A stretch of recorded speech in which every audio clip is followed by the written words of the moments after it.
سيئات أعمالنا من يهد الله فلا مضل له ومن يضلل فلا هادي له ونشهد أن لا إله إلا الله وحده لا شريك له ونشهد أن محمدا عبده ورسوله الذي أرسله الله تعالى إلى الخلق بشيرا ونذيرا وداعيا إلى الله بإذنه وسراجا وقمرا منيرا أعوذ بالله من الشيطان الرجيم ببركة طيبة بسم الله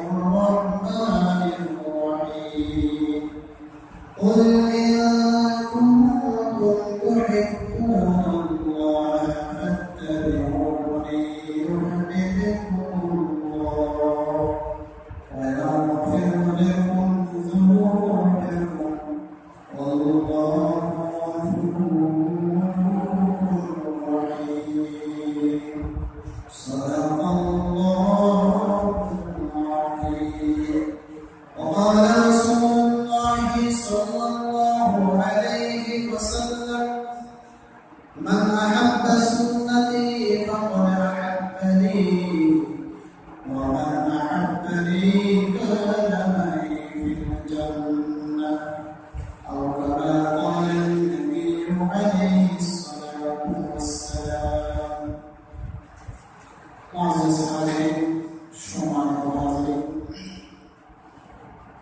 আল্লাহ তাআলা শুকরিয়া জ্ঞাপন করতেছি যিনি আমাদেরকে প্রতি জমানে আজকে ভাষণ দিন তৌফিক করলেন সেই মহান মালিকের দরবারে শুকর গুজার হচ্ছি বলতেছি আলহামদুলিল্লাহ। আজকে আমরা কথা শুনব বিজ্ঞানের আলোকে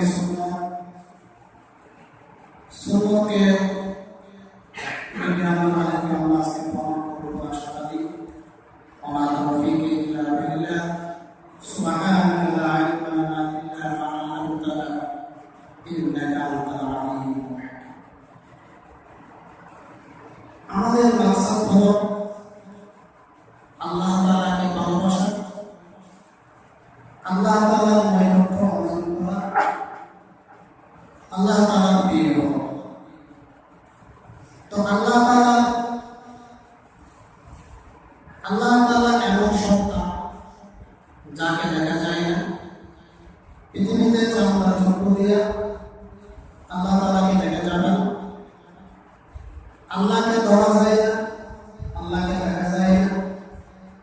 ওই আল্লাহ আমার সূরা আলে ইমরানের ভিতরে বলেছে, যদি আমাকে পেতে চাও, যদি আমি আল্লাহর কাছাকাছি হতে চাও, যদি আমি আল্লাহকে খুশি করতে চাও, তাহলে একটা কাজ করতে।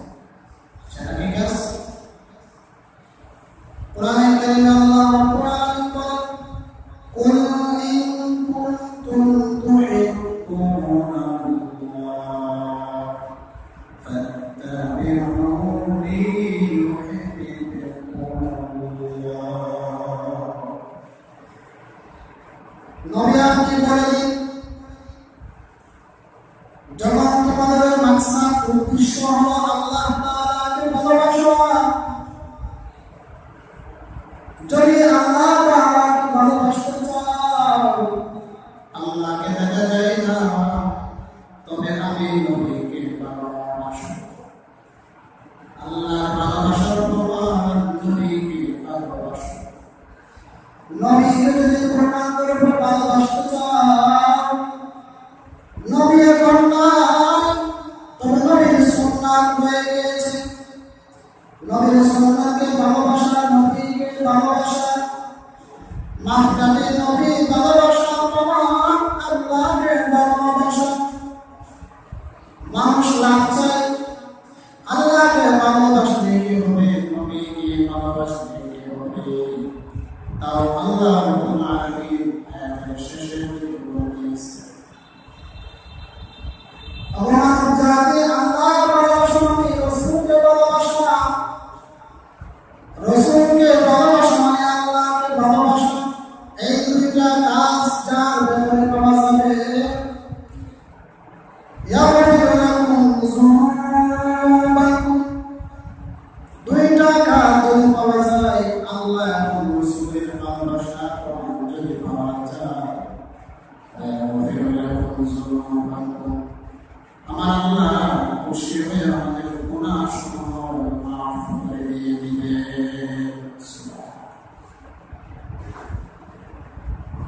আল্লাহ রাব্বুল আলামিন আয়াতের শেষে আমার বলেছেন, আল্লাহু গফুরুর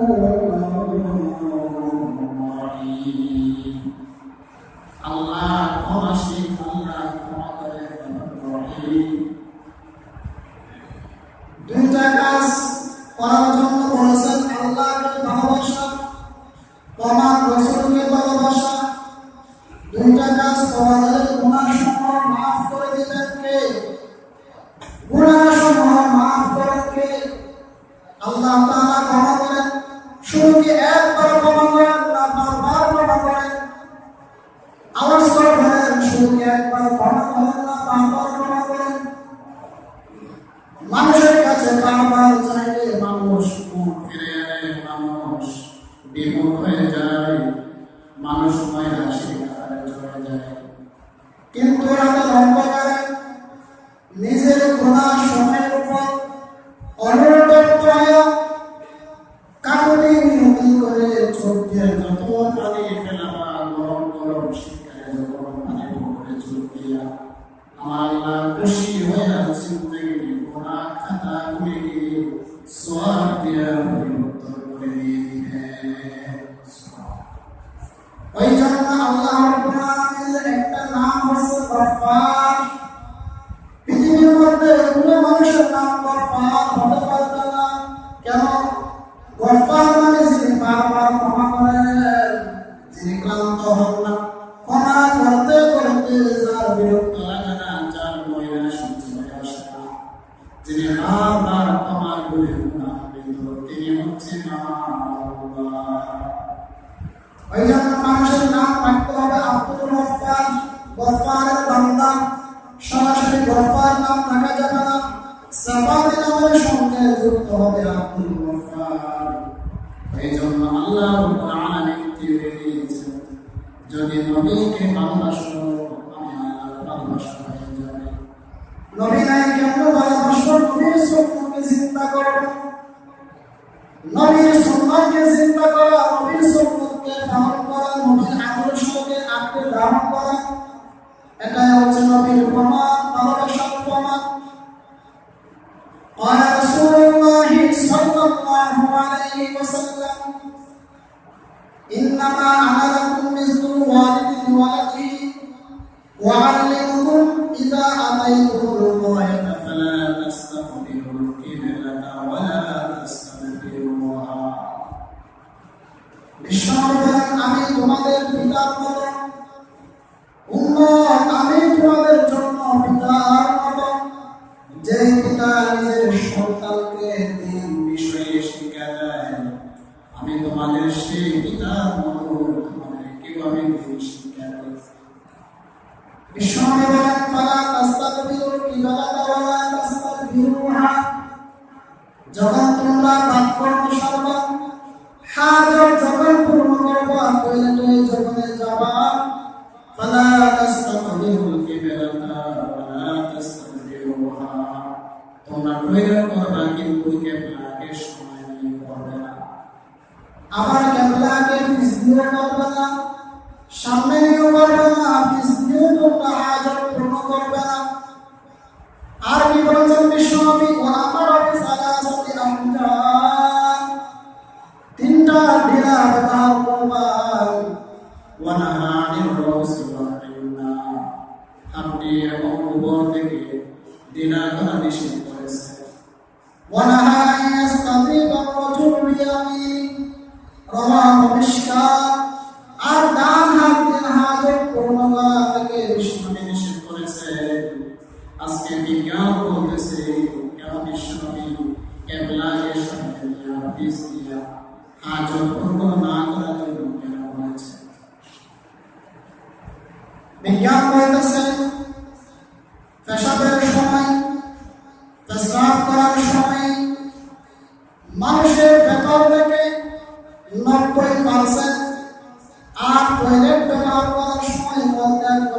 20% নানা প্রকারের জীবাণু শরীর থেকে বেরিয়ে আসে, বেরিয়ে যায়।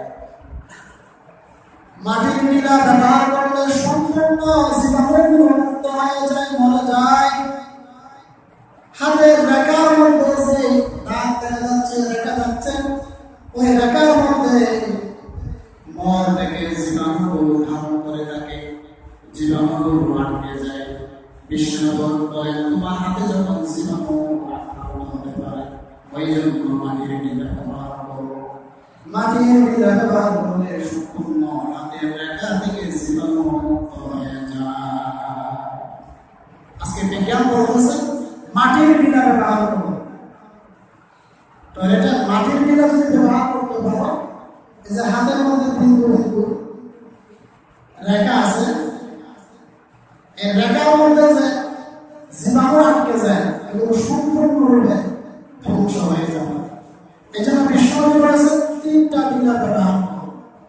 টয়লেট তো করবা, তোমার হাতে যাতে জীবাণু আক্রান্ত হতে না হয়, যেগুলো আটকে যায় হাতের রেখা, এগুলো যাতে সম্পূর্ণ ধ্বংস হয়ে যায়, সেই জন্য 3টা নিলা ব্যবহার করো। এভাবে গত 28 অক্টোবর 2017 ডেইলি মেইল একটা পত্রিকা, ওই পত্রিকায় একটা প্রতিবেদন ছেড়েছে। প্রতিবেদনের মধ্যে এসেছে পশ্চিমা বিশ্ব আর প্রাচ্য, পশ্চিমা বিশ্বের অন্যসময়ের প্রাচ্য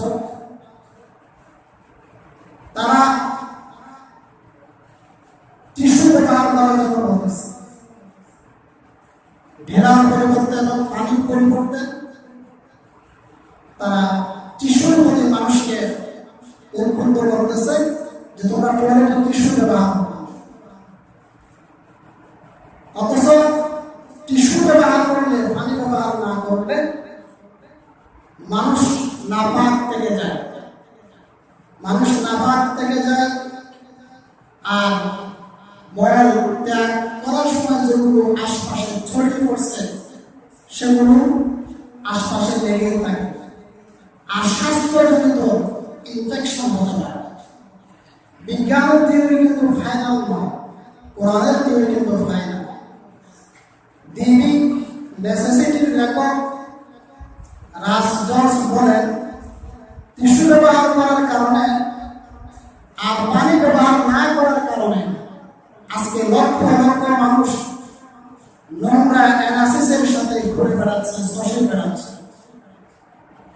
তার সমাধানের জন্য তারা ওয়েব বা তরল টিস্যু ব্যবহার করার জন্য বলেছে, কিন্তু পুরোটাই সঠিক নয়। মানুষ মলদানে লক্ষ লক্ষ জীবাণু এবং ব্যাকটেরিয়া নিয়ে ঘুরে বেড়াচ্ছে। স্বাস্থ্যবিজ্ঞান বলতেছে পানি ব্যবহার না করলে, ঢিলা ওষুধ ব্যবহার না করে, শুধু যদি টিস্যু ব্যবহার করে, তাহলে কয়েকটা রোগ হতে পারে। মলদারে কয়েকটা রোগ হতে পারে, যেগুলো 1 নম্বরে ক্যান্সার, যেটা ক্যান্সার মলদারে হতে পারে টিস্যু ব্যবহার করার কারণে। কিন্তু যদি পানি আর টিকা ব্যবহার করা হয়, এই ক্যান্সার থেকে মানুষ বাঁচতে পারে। মুহাম্মদ সাল্লাল্লাহু আলাইহি 1000 বছর আগে তিনি হয়েছেন, পবিত্রতাকে তিনি ঈমান রঙ করেছেন। قال رسول الله صلى الله عليه وسلم الطهور شطر الإيمان, পবিত্রতা হচ্ছে ঈমানের অঙ্গ। যে মানুষ পরিষ্কার পরিচ্ছন্ন হয় না মানবতে, তাই নাফাক থেকে যায়। আর নাফাকে নিয়ে নামাজ পড়লে নামাজ কিন্তু কবুল হবে না। যার ওযু ঠিক নাই, টয়লেট ঠিক নাই, তার কিন্তু নামাজ নাই, নামাজ পড়লে হবে না। নামাজের মধ্যে ভিতরে এবং বাইরে 2টা পার্ট রাখা হয়েছে। ভিতরে কিছু ফরজ নামাজ আদায় হওয়ার জন্য, আবার বাইরে কিছু ফরজ আছে, তার মধ্যে একটা হচ্ছে শরীর পাক, নামাজের জায়গা কি থেকে পাক, না বাকি থেকে পাক। নাপাকি থেকে যদি পাক পবিত্র হন তাহলে আপনার নামাজ পড়ে যাবে। আর যদি নাপাকি সহ আপনি নামাজ পড়েন নামাজটা কবুল হবে না। উল্লেখিত হাদিসের মধ্যে আরেকটা কথা বলা হয়েছে, কিবলার দিকে মুখ দিয়া অথবা পিঠ দিয়া টয়লেট ব্যবহার না করার জন্য বিষ্ণু বলেছেন। কেন? আজকে বিজ্ঞান বলতেছে কিবলার দিকে পিঠ করে মুখ দিয়ে যাতে মানুষ টয়লেটে না বসে। তো কেন বলেছেন? আজকে বিজ্ঞান বলতেছে পবিত্র কাবা থেকে পজিটিভ রেস অর্থাৎ ধনাত্মক রশ্মি বের হয়ে আসে পশ্চিম দিক থেকে। পবিত্র কাবলা থেকে পজিটিভ রেস ধনাত্মক রশ্মি বেরিয়ে আসে, যা সমস্ত পৃথিবী ছড়িয়ে পড়ে।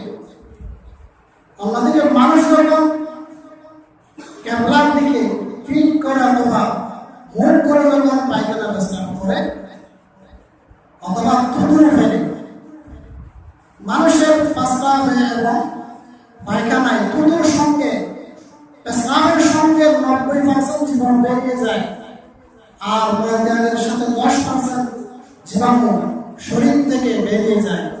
থুতুর সঙ্গেও জীবাণু বেরিয়ে যায়।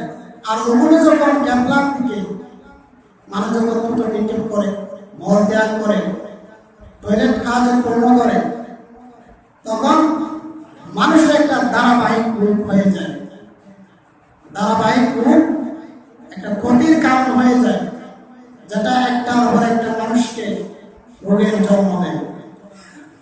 বিখ্যাত প্যারাসাইকোলজিস্ট ডক্টর কামিল বিন তিনি এটা মন্তব্য করেন যে কাবা শরীফ থেকে পশ্চিম দিক থেকে এক প্রকার ধনাত্মক রশ্মি বের হয়। মানুষ যখন ওদিকে থুতু নিক্ষেপ করে আর মলত্যাগ করে অধিক হয়ে ওটা মানুষের শরীরের সঙ্গে টাচ লাগে, যার কারণে মানুষের শরীরের মধ্যে ধারাবাহিক রোগের জন্ম দেয়। এই জন্য বিশ্বনবী উম্মতকে বাঁচানোর জন্য কিবলার দিকে ফিট করে এবং কিবলাকে সামনে দিয়া হাজত পূর্ণ না করার জন্য বিশ্বনবী করতে বলেছেন। বিশ্বনবীর আরেকটা সুন্নাত ফলো করা রাসূলুল্লাহ সাল্লাল্লাহু আলাইহি ওয়াসাল্লাম ইত্তাকুল মাউত ফাইন্নাহু আউয়ালু মা ইউহাসাবু বিহি আল-আবদু ফিল কবর। তোমরা যখন পায়খানা অথবা পেশাব করবা, ওই ছিদ্র সুয়ের মতো ছোট ছোট ছিদ্র দিয়েছে পেশাবের ফোঁটা হয়ে আসতে থাকে। ওই ফোঁটা থেকে তোমরা বেঁচে থাকো, কারণ ওই ফোঁটা যখন কাপড়ের মধ্যে লেগে যায়, জীবাণু লেগে যায়, আর কাপড়ের মধ্যে জীবাণু থাকলে মানুষকে আক্রান্ত করতে পারে। এই জন্য বিশ্ব নবী বলেছে পেশাবের ফোঁটা থেকে তোমরা বেঁচে থাকো। বিশ্বনবী বলেন নামাজের আগে যখন ওযু, নামাজের হিসাব হবে কিয়ামতের ময়দানে, আর ওযুর হিসাব হবে কবরের মধ্যে। কবরের মধ্যে পেশাবের ফোঁটার কারণ জিজ্ঞাসা করা হবে। তার মানে হলো পেশাব আর পায়খানা ওযু সুন্দর না হলে কবরের মধ্যে আযাব হতে পারে। এই জন্য বিশ্বনবী বলেন যে তোমরা পেশাবের ফোঁটা থেকে বেঁচে থাকো, কারণ এটা রোগ জন্মায়, রোগ সৃষ্টি হওয়ার কারণ। বিশ্বনবীর আরেকটা সুন্নাত হলো উসমান ইবনে আফফান রাদিয়াল্লাহু তাআলা قال قال رسول الله صلى الله عليه وسلم من توضأ فأحسن الوضوء خرجت خطاياه من جسده حتى تخرج من تحت أصفاره। যে মানুষ সুন্দর করে সুন্নতে নববীর আলোকে যে মানুষ সুন্দর করে ওযু করবে, বিশ্বনবী বলেন খতায়াহু মিন জাসাদি, তার শরীর থেকে ময়লা ঝরে যাবে, হাত্তা তাখরুজা মিন তাহতি আসফারিহি, শুধু তাই নয়, নখের নিচের যে অংশ আছে শরীরের, সেই শরীরের অংশ থেকেও মানুষের ময়লা গুলা ঝরে ঝরে পড়ে যাবে। ওযু করলে বিজ্ঞান বলতেছে ওযু করলে লাভ কি? বিজ্ঞান বলতেছে ওযু করলে ওযুর মধ্যে যে সমস্ত অঙ্গগুলো আল্লাহ রাব্বুল আলামিন ফরজ করে কাপড়ের বাহিরের অংশ, জামা এবং বাহিরের কাপড়ের বাহিরের অংশগুলো উজুর মধ্যে ডুবানোর জন্য আল্লাহ তাআলা ফরজ করে দিয়েছে। এগুলো ধোয়ার পরে হাতে, পায়ে, লটে, নাকে, গালে, চেহারা সমস্ত জীবাণু হুজুর পানির সঙ্গে ভেসে যায়। মানুষ রোগ মুক্ত হবে, জীবাণু মুক্ত হবে হুজুর বরকতের কারণে। ফজিলত তো আছে, বিজ্ঞান বলতেছে আপনার জীবাণু মুক্ত হবে। দৈনিক আপনি 5 বার হুজুর করবেন সুন্নত নববীর আলোকে, আপনি অনেকাংশে জীবাণুমুক্ত, টেনশন মুক্ত জীবনযাপন আপনি করতে আপনাকে ওজুর সহায়, আপনার জন্য ওজুর সহায়। জীবাণুমুক্ত যদি আপনি চলতে যান দৈনিক 5 বার আপনি যখন আপনি ওজু করবেন, ঘাট যখন আপনি মসাই করেন ওজু করার সময়, ঘাট যখন আপনি মসাই করেন তখন রক্তের স্পন্দন আরো বেড়ে যায়, মস্তিষ্ক ঠান্ডা থাকে। মাথা মাসাই করার দ্বারাও মস্তিষ্ক ঠান্ডা থাকে। গর্দন মাসাই করলে মস্তিষ্ক যে ব্রেনের রগগুলো আছে সেগুলো সচল হয়ে রক্তের চলাচল অনায়াসে চলে। আর 5 বার উজু করলে তো আপনি জীবাণুমুক্ত, টেনশন মুক্ত আপনি চলতে পারবেন। এই জন্য নামাজের আগে কিন্তু আপনাকে পবিত্রতা দোহাই দিয়া উজু ফরজ করে দিয়েছে। বিশ্বনবীর আরেকটা সুন্নত, হাদিসের একটা টুকরা, আইনা বাতাল ইয়াদু, আমরা যখন ঘুমিয়ে যাই মাঝে মাঝে মশা মাছি কামড় দেয় ঘুমের অবস্থায়, আমাদের অজান্তে হাত ধরা মাছি সরায় দেয়, মশা সরায় দেয়। মানুষ যখন ঘুমিয়ে যায় হাতকে অর্ডার করা যায়, অনুভূতি আর থাকে না, হাত নড়াচড়া করা থাকে না, হাতটা কিন্তু অনায়াসে মাছি সরায় দেয়, মশা সরায় দেয়, দেয় কিনা? মাছি সরায় দেয়, মশাও সরায় দেয়। আমার হাত কোনো সময় এমন জায়গায় চলে যায় যে জায়গার মধ্যে নাপাক থাকে আপনার শরীরের ভিতরে। ওই জন্য আপনি ঘুম থেকে ওঠার পর সর্বপ্রথম আপনাকে শরীর সূক্ষ্ম আকারে প্রমাণ দিয়েছে হাত ধোয়ার জন্য। ঘুম থেকে উঠবেন, হাত না ধুয়ে কিছু ধরবেন না, কিছু খাইবেন না, কারণ রাত্রে হাতটা কোথায় ছিল আপনি জানেন না। হাত কিন্তু আপনার শরীরের সঙ্গে লেগে আছে, তবে হাতটা কোথায় কোথায় মাছি মশার সঙ্গে খেলা করেছে এমন জায়গায় আপনি হাত দিয়েছেন যেখানে জীবাণু আছে। ওই জন্য যখন আপনি ঘুম থেকে ওঠার পর হাত দিয়ে কিছু খাবেন, আপনি 100 ভাগের মধ্যে 80% জীবাণু আক্রান্ত হয়ে খাবারগুলো আপনি কিন্তু গ্রহণ করতেছেন। ওই জন্য বিশ্ব জীবনের ঘুম থেকে ওঠার পর একবার হাতটা সুন্দর করে ধুয়ে ফেলুন। এটা বিশ্বের সুন্নত। বিজ্ঞান বলতেছে ঘুম থেকে ওঠার পর হাত না ধুয়ে কিছু খাবেন না, কিছু পানও করবেন না, কারণ কৃমি পুরুষের জন্য গণনীয় রোগ যদি থাকে অন্য কেউ আক্রান্ত হতে পারে। ওই হাত দ্বারা কিছু দিনই ধরনের হাত না ধুয়ে দিন। আর মেয়েদের জন্য টাইফোমাস থাকলেও অন্য কেউ আক্রান্ত হতে পারে। এটা স্বাস্থ্য বিজ্ঞানের কথা। এই জন্য ঘুম থেকে উঠছেন হাত ধুয়ে ফেলবে। আমি প্রমাণ করতেছি বিজ্ঞান আমাকে সুন্নত বিশ্বনবী কেন বলেছে?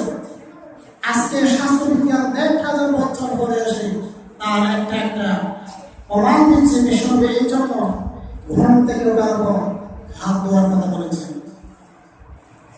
বিশ্বনবীর আরেকটা সুন্নত, عن عائشة رضي الله تعالى قالت قال رسول الله صلى الله عليه وسلم السواك مطهرة للفم ومرضاة للرب।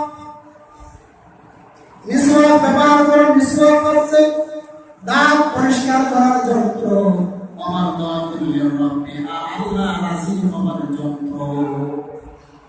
ভিন্ন হাদিসে বিশ্বনবী বলেন মা জানি জিবরিল আলাইহিস সালাতু ওয়াস সালাম ফাতুল ইল্লা আমারনি বিসওয়াক লাকাদ খাশিতু আন উফিয়া মুকদ্দামা ফিহি। ভিন্ন বর্ণনা বিশ্বনবী বলেন জিবরিল আমিন আমার কাছে 24,000 বার 23 বছর নবী জিন্দেগির ভিতরে এসেছে কয়বার? বিশ্বনবী বলেন আমার কাছে জিবরিল আলাইহিস সালাম 23 বছর নবী জিন্দেগির মধ্যে 40,000 বার এসেছেন, কিন্তু প্রতিবারে আমাকে মিসওয়াকের কথা বলে গিয়েছেন।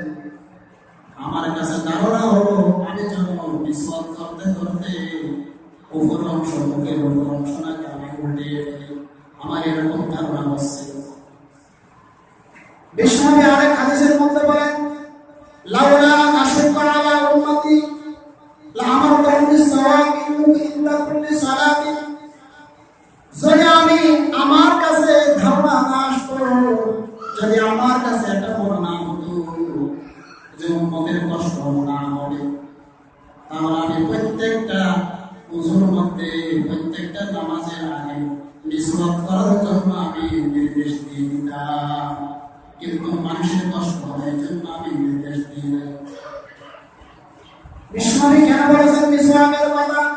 মিসওয়াক এমন একটা সুন্নাত, বিশ্বনবী মরার আগেও ওয়াফাত মুবারক হওয়ার পূর্বে বিশ্বনবী পৃথিবী থেকে চলে যাওয়ার সময় লবেজান অবস্থায় কিন্তু তিনি মিসওয়াক করেছিলেন। মিসওয়াক করা অবস্থায় তিনি পৃথিবী থেকে ওয়াফাত হয়েছিলেন।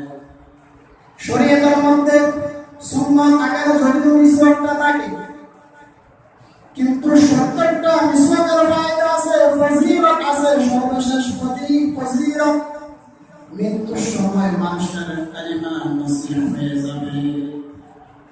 দাঁতের ফায়দা তো আছেই, সর্বশেষ ফায়দার নাম মৃত্যুর সময় কালিমা শরীফ নসিব হবে।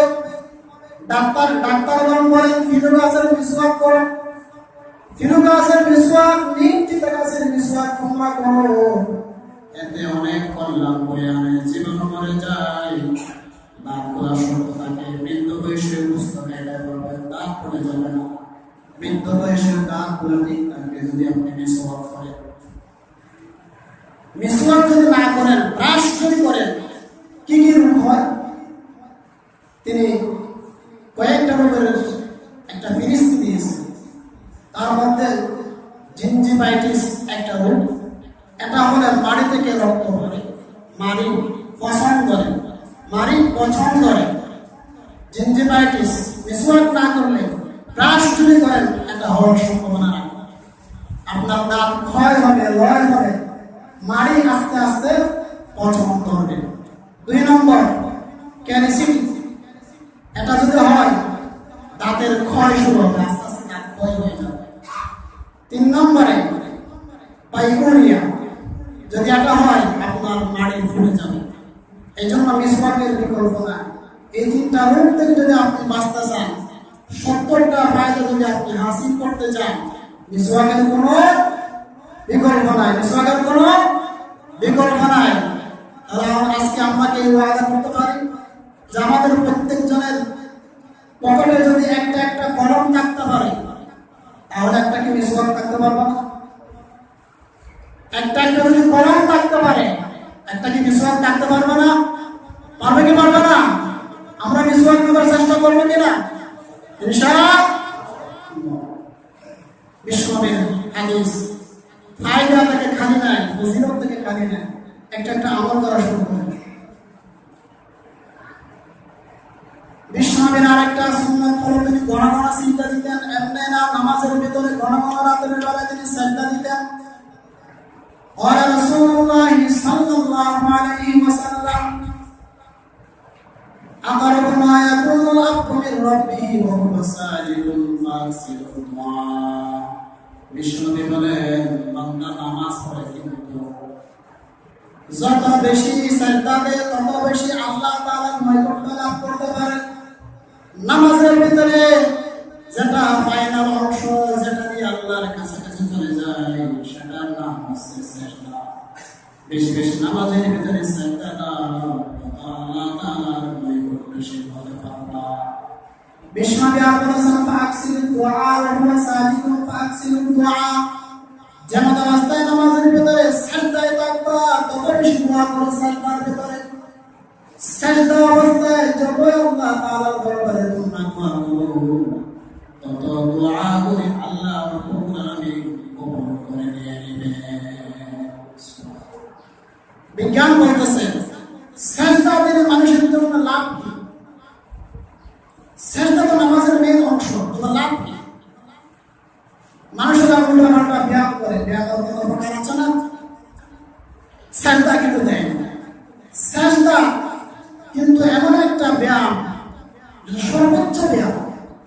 সেজদা যখন যায়, মানুষ যখন সেজদার মধ্যে যায়, শির যখন মহান করবে কারিমের দরবারে নত করে, মাথা যখন ঝুঁকিয়ে নেয়, মানুষ কি বলে? সেজদা যখন দিয়েছি, মুয়াজ্জিনের হাইয়া আলাস সালাতটাকে আমি ইশারা দিয়ে ঘর থেকে আসলাম, সেজদা দিয়েছি, পুরা জমিনকে খাতা বানালাম, নাক আর কপাল দুইটাকে আমি কলম বানালাম, আজানের সঙ্গে শোনা দিয়া তোমার ঘরের মধ্যে এসে আমি নিজে গোলাম হইয়া কপাল আর নাক দিয়ে আমি নিজে সই করলাম, সাইন দিলাম যে গোলাম তোমার দরবারে হাজির। বিজ্ঞান কিন্তু বলতেছে শুধু এখানে ক্ষান্ত নয়, এর মধ্যে আরো একটা ফায়দা আছে। ব্যায়ামের মধ্যে সবচেয়ে ব্যায়ামের নাম হচ্ছে সেজদা। মানুষ যখন সেজদা দেয়, মানুষের এই যে কর্মকহরে কানের নদীটা একটু একটু লাল হয়ে যায়, আর কপালের দিকে একটু একটু লাল ভাব দেখা যায়। ওই যে রক্তের সঞ্চালন যথাযথভাবে শিরা উপশিরার মধ্যে সুন্দর করে চলতে পারে। আপনি যত বেশি আমাদের ভিতরে সেজদা দিবেন, দেখবেন আপনার বার্ধক্য বয়সেও চেহারাটা জলমল করবে, চেহারা আপনার উজ্জ্বল দেখাবে। বয়স কিন্তু 80, দেখাবে আপনাকে 35 যুবকের মতো সুন্দর। এই জন্য যারা বেশি নামাজ পড়ে সেজদা দেয়, এদের চেহারা অবয়ব কাঠামো সুন্দর। আর আমেরিকার খ্রিস্টানদেরকে দেখেন নাই, বয়স কিন্তু এখন 40, চেহারা বলতেছে আমার বয়স, চামড়া কষে পড়ে যেতেছে, একদম মরুস হয়ে গেছে, দেখতে কুত্তার মতো। দাঁড়িয়ে নাই, কিছু নাই, লাল লাল, কি যে খারাপ লাগে চেহারাটা। আর আমার মুসলমান বাইরে কি সুন্দর, যত বৃদ্ধ হয়ে যায় দাড়িগুলা সুন্দর দেখায়, সাদা মসৃণ মলিন, যত ধরে আরাম লাগে। আর যারা দাড়ি মুন্ডায়, গালের মধ্যে যারা লাগছে মাদার কাটা, গালের মধ্যে কি মাদার কাটা, কোন গাছের কাটা, কোথায় লাগাইছে যেন দাড়ি তোর এই অবয়ব কাঠামো ধরে রাখতে খুবই সুন্দর একটা পদ্ধতি। মার্কিন ডগ প্লাস তিনি একসময় বাংলাদেশে সফরে এসেছিলেন। তিনি এসে বাহির থেকে আসরের নামাজের দৃশ্য দেখতেছিলেন, মুসলমানরা নামাজ পড়ে। তিনি দেখে অবাক হয়ে গিয়েছেন যে মুসলমানরা এভাবে নামাজ পড়ে। তার একজন মুসলিম বন্ধুকে বলছে, হ্যাঁ ওই আমরা নামাজ পড়ি। তো আমি জানতাম মুসলমানদের চেহারা এত অবয়ব, এত সুন্দর কেন। পুরা বিশ্বের মধ্যে যত জাতি আছে, মগ, চাকমা, গোলাম, তঞ্চঙ্গা, ত্রিপুরা থেকে শুরু করে কত প্রকারের জাতি আছে, কিন্তু মুসলমানদের মেয়েদের চেহারা, পুরুষের চেহারা কি যে সুন্দর, কি অবয়ব, কি অমায়িক, কত সুন্দর, কি স্মার্ট, কি যুবকের কত লাগে। ওই মানুষগুলো এভাবে চেষ্টা করে, কানের মধ্যে দিকে একটু লাল হয়ে যায়, আর চেহারা উপরের দিকে একটু লাল হয়ে যায়, রক্তের সঞ্চালন, রক্ত শিরা উপশিরা দিয়ে সুন্দর করে চলাচল করে, আর মানুষের চেহারা সুন্দর থাকে। আমাদের মার্কিন মহিলারা যদি এই পদ্ধতি জানতো যে বেশি বেশি সেজদা করলে ব্যায়াম হয়ে যায়, এক্সারসাইজ হয়ে যায়, তারা মেকআপের প্রতি, প্রসাদের প্রতি, যত সাজ বুঝের প্রসাদই আছে সবগুলোর প্রতি তাদের ঘৃণা জমাতো, আর মুসলিম হয়ে ঘন ঘন তারা রব্বে কারিমের দরবারে সেজদা দিয়া চেহারা কি সুন্দর। একজন মার্কিন গবেষকের কথা। এজন্য বিষ্ণু বলেন তিনি রাতের বেলায় ঘন ঘন সেজদা দিতেন, রাতের বেলায় ঘন ঘন সেজদা দিতেন। সেজদার মধ্যে কলিজা আরাম, একটু যদি কাঁদতে পারে, একটু যদি চোখ দিয়ে পানি পড়ে, গুনাহ হাসি পাপ পাশে যদি ক্ষমা চেয়ে দিতে পারেন, ব্যায়াম হয়ে গেছে, আপনার গুনাহ ক্ষমা হয়ে গেছে। এই জন্য বিষ্ণুকে সুন্নাত থেকে কিনায়, লাভ থেকে কানে নেয়। বিষ্ণুর আরেকটা সুন্নাত, 5টা জিনিস স্বাভাবিক সুন্নাত, 5টা জিনিস ফিতরতে ইসলাম, এগুলো মানুষের জন্য কল্যাণ বয়ে আনে। قال رسول الله صلى الله عليه ওয়াসাল্লাম ইয়াকুলুল ফিকরাতু খামসুন, পাঁচটা জিনিস স্বভাবজাত বিষয়। এক নম্বর আল খিতাম, খতনা করা। দুই নম্বর ওয়াল ইস্তিহদাদ, যে উদ্বৃত্ত ক্যাশগুলো থাকে নাভির নিচে গুলো উবড়িয়ে পড়া অথবা সুন্দর করে ক্রিম শেভ করে দেয়া। তিন নম্বরে ওয়াকাসু শারিব, ওয়াকাসু শারিব করে সুন্দর করে মোজ করা, সাসানো হয় মোজ করা, সুন্দর করে কর্তন করা, কাটা। ওয়াতাকালিমুল আযফার, নখগুলো সাপ্তাহিক একবার কাটা। পাঁচ নম্বরে ওয়ারাতিল ইবাদ, বগলের নিচে রুমগুলো পরিষ্কার রাখা। এই পাঁচটা জিনিস স্বভাবজাত বিষয়, এগুলো মানুষের কল্যাণ বয়ে আনে। 1999 সালে থেকে শুরু করে 2004 সালের একটা রিপোর্ট, তিনি বলেন এই যে খতনার বিষয়, ইউরোপের খ্রিস্টানরা আগে খতনার খুব ভুল বিরোধী ছিল না, খতনা করাই যাবে, কিন্তু খতনা না করলে তাদেরকে কঠিন কঠিন রূপ ধরে বসতেছে। এডসের মতো মারাত্মক রূপ আক্রমণ করে, লিঙ্গে পাঁচটা ওরা ক্যান্ডিডিয়ারিস নামক রোগ তাদেরকে পেয়ে বসে, গনোরিয়ার মতো রোগ, সিফিলিসের মতো রোগ, পিনিহা পদার মতো রোগ তাদেরকে পেয়ে বসে। এই জন্য তারা বর্তমানে খতনার পক্ষে স্লোগান দিচ্ছে, খতনার পক্ষে তারা স্লোগান দিচ্ছে। 80 বছর বয়সে তাদেরকে খতনা করা হচ্ছে শুধুমাত্র দুনিয়াবি ফায়দা নেওয়ার জন্য। আমি মুসলিম, দাড়ি টুপি পাঞ্জাবি খতনা সুন্নাত যেগুলো আছে সব আমার পরিচয় বহন করে। সুন্নাত এটা বিশ্বনবীর সুন্নাত, এটা লাভ বুঝি আর না বুঝি রাসূল বলেছেন এটা আমাকে করতেই হবে। বিজ্ঞানের কাছে ধরা পড়ে আর নাই পড়ে এটা আমাকে করতেই হবে, এর মধ্যে লাভ আছে। তাই সুন্নাত বনাম বিজ্ঞান, সুন্নাত বনাম চিকিৎসা, সুন্নাত বনাম আরোগ্যতা, সুন্নাত বনাম সেবা। সুন্নাত থেকে যত দূরে সরে যাবেন তত রোগ আপনার শরীরে বাসা পাবে। বিজ্ঞান তো মরিচ কেন জান হয় এটা কি বলতে পারবেন? রাত কেন হয় এটা বলতে পারবেন? ডিমগুলো একই রকম, কিন্তু একটা বাচ্চা পুরুষ বাচ্চা হয়, আরেকটা বাচ্চা মেয়ে বাচ্চা হয়, এটা বিজ্ঞান বলতে পারবে? এটা কুদরত। কবি কত সুন্দর করে বলেছেন, আচ্ছা মানুষ কত দেখে রাত্রি কেন কালো, আচ্ছা মানুষ কত দেখে রাত্রি কেন কালো, আচ্ছা মানুষ কত দেখে রাত্রি কেন কালো, সূর্য বলো কোথা হতে পাইল এত আলো, আর ফুলগুলো নানা রঙের কেমন করে হয়, পাতাগুলো সবুজ ফোটে ফুলের মতো নয়, দুধ কেন এত সাদা, মরিচ কেন যায়, আমগুলো পাকলে বলো কেন হয় না লাল, আবার পশু পাখি কয় না কথা মানুষ কেন কয়, আবার পশু পাখি কয় না কথা মানুষ কেন কয়, বলা বলা কয়ে মানব এসব কেমন করে হয়, ভাবে সবই মন খবরদার, নতা শিরে সিদ্ধ করা হয়ে মুসলমান, আরে দিনগুলো একই রকম পার্থক্য নয় ঘটে, তবে সাদা কালো বাচ্চাগুলো কেমন করে ফুটে, আমরা সবাই বাস করি এই পৃথিবীর ভঙ্গে, হাতের লেখা মানুষের চেহারা মিলে না কারোর সঙ্গে, আর মিলে না কলমের সই পড়ি আঙ্গুলের টিপ, পরে প্রমাণ হলো মহান আল্লাহ একজন আছে। ঠিক না? বিজ্ঞান প্রমাণ করো আর নাই করো, আমাকে সুন্নতের তাবেদার হতে হবে।